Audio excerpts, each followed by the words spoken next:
On July 30, major global outlets, including Business Insider, The Express, and the Kyiv Independent, reported a stunning military operation that sent shockwaves through the defense community. These publications released detailed accounts accompanied by a video from Ukraine's Defense Intelligence Agency, GER, unveiling a bold new tactic in the Black Sea conflict. Captured from the perspective of unmanned aerial vehicles, the footage not only showcased the precision of the attack, but also highlighted Ukraine's sophisticated drone technology. The video documented the moment when first-person view FPV drones, launched from small unmanned surface vessels, struck Russia's strategic Petro Godovanets oil platform near occupied Crimea's coast. This marked Ukraine's first use of sea-launched FPV drones, a game-changer in unmanned warfare. The grainy yet dramatic visuals drew global attention, not just for the audacity of the tactic, but for Ukraine's ingenuity in an asymmetric conflict against Russia. Each explosion on the platform was captured vividly, demonstrating the power of compact drones against a heavily armed maritime fortress.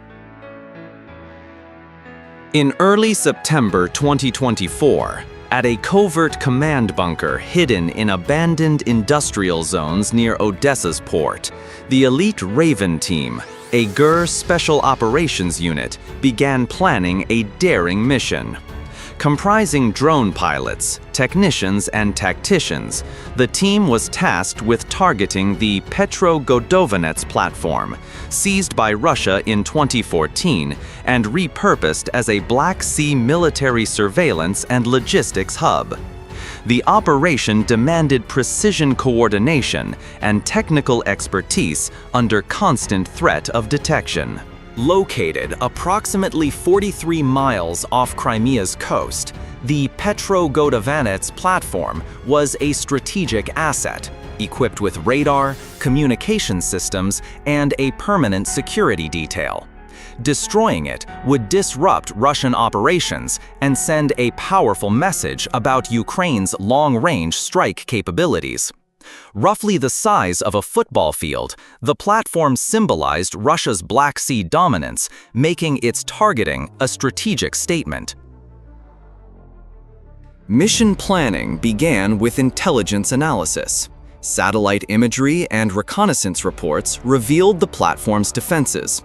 A network of short-range air defense systems, including Tor M2 missiles with a 7.5-mile range and 6.2-mile altitude capability, and Panzer S-1 systems, 12.4-mile range, integrating missiles and 30mm cannons, plus 12.7mm DSHK heavy machine guns for low-flying targets. The platform's Costa 2E2 radar could detect small objects at 6.2 to 9.3 miles, making conventional approaches nearly impossible. The Raven team identified compact, high-speed FPV drones with precision control as the ideal tool to bypass this defense grid. The biggest challenge was launching drones from the open Black Sea without fixed platforms, leading to the innovative use of small boats as mobile launch pads, a concept untested in combat. The chosen FPV drones were upgraded quadcopters, each weighing about 4.4 pounds and carrying a 3.3-pound high-explosive warhead, equivalent to a 155mm artillery shell. Equipped with high-resolution cameras, they transmitted live video via 5.8 GHz radio signals with a 6.2-mile range under ideal conditions. GPS modules, remote control systems, VR goggles, and tablets ensured precise operation, with AES-256 encryption to counter Russian signal jamming. The team selected 30-foot Zodiac Milpro Hurricane rigid inflatable boats, RIBs, powered by dual 250 horsepower engines capable of 46 miles per hour. These boats were small enough to evade radar, but sturdy enough for sea state 4-5 conditions. Painted sea gray for stealth, they blended into the water. A major hurdle was maintaining drone control signals during high-speed boat movement. The team developed a directional antenna system mounted on the boats, ensuring stable connections up to 5 miles. Intelligence specialists collaborated with naval units to gather weather and current data, optimizing conditions for the attack on the night of September 11. NATO meteorological satellite data indicated low clouds, reducing detection by Russian optical sensors. At 6 p.m. on September 11, 2024, as dusk settled over the Black Sea, 3 Zodiac boats departed Odessa in silence. Each carried 4 crew members, a driver, a radar specialist, a drone pilot, and a technician. The Raven team deployed 12 FPV drones, with each boat carrying 4 on temporary launch racks. The drones were encased in waterproof shells to withstand sea spray. Equipped with military-grade GPS and encrypted radios, the boats maintained constant contact with Odessa's command. Crews wore lightweight body armor and night vision gear, prepared for emergencies. The 3-hour journey to the target followed a V formation to minimize detection. The boats maintained 35 miles per hour to conserve fuel and reduce engine noise. Weather data indicated sea state 3 with light northwest winds, ideal for drone launches. Radar specialists monitored Russian air defense signals using radio frequency detectors, while the boats stayed 62 miles from Crimea's coast before closing in. Crews communicated via encrypted radios, maintaining strict silence to avoid interception.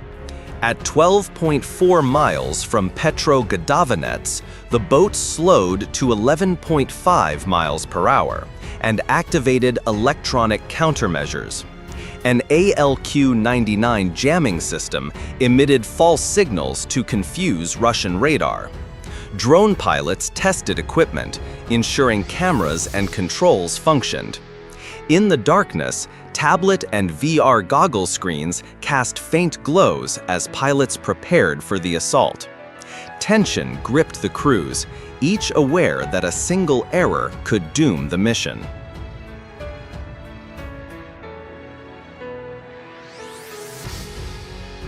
At 9:30 p.m., 5 miles from the target, the attack commenced. The Black Sea was pitch black, with only faint lights from the platform, 164 feet above the water.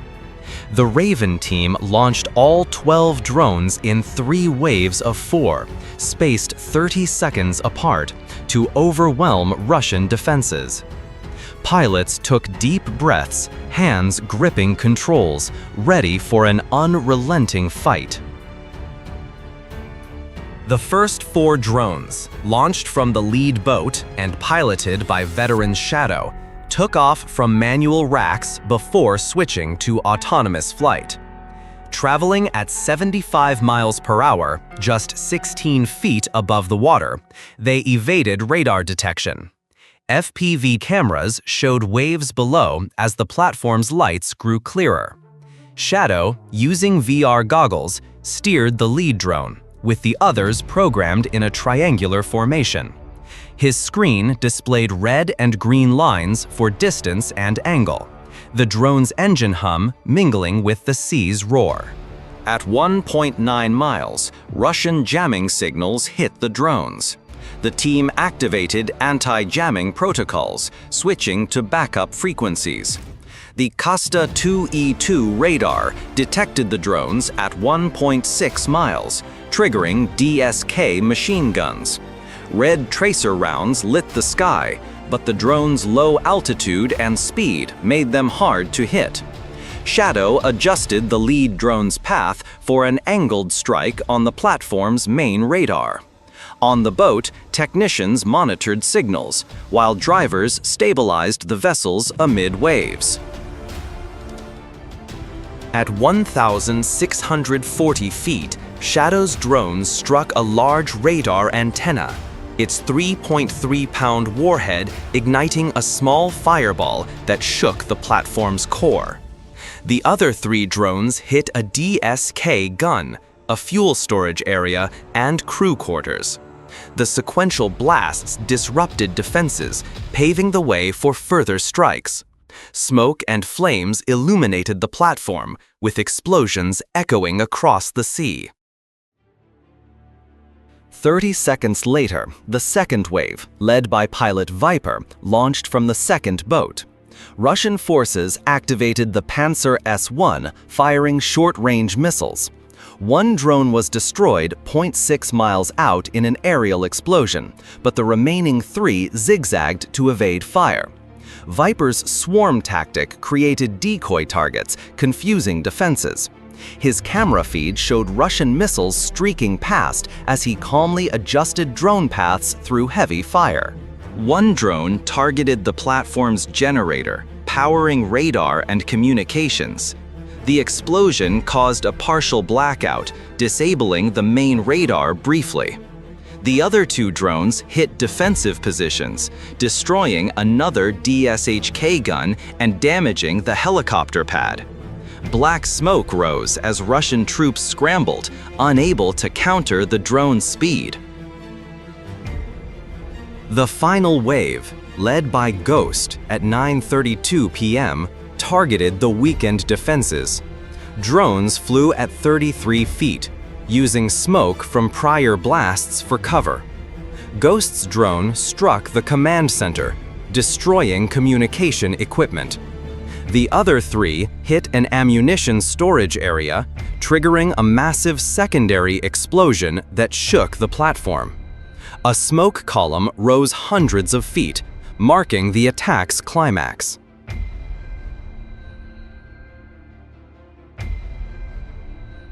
The 5-minute assault saw 11 of 12 drones hit their targets, destroying the Kasta-2E2 radar, 2 DSHK guns, a generator, and part of the command center.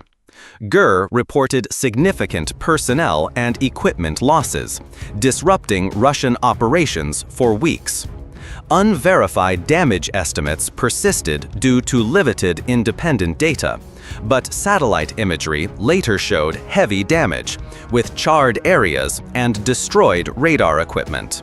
After the 3rd wave, the Zodiac boats retreated southwest, using darkness and jamming to evade pursuit. A Russian patrol vessel was spotted 9.3 miles away, but couldn't close in due to the boat's speed. By 1 a.m. on September 12, all boats returned safely to a base near Odessa with no losses. Crews embraced in quiet triumph, aware of the long fight ahead.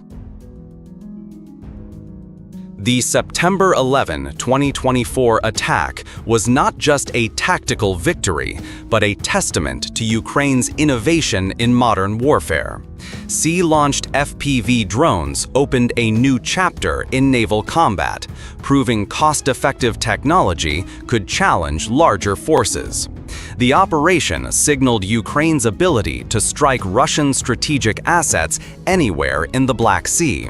The Raven team's meticulous planning and execution showed that creativity and resolve could tip the scales in asymmetric warfare.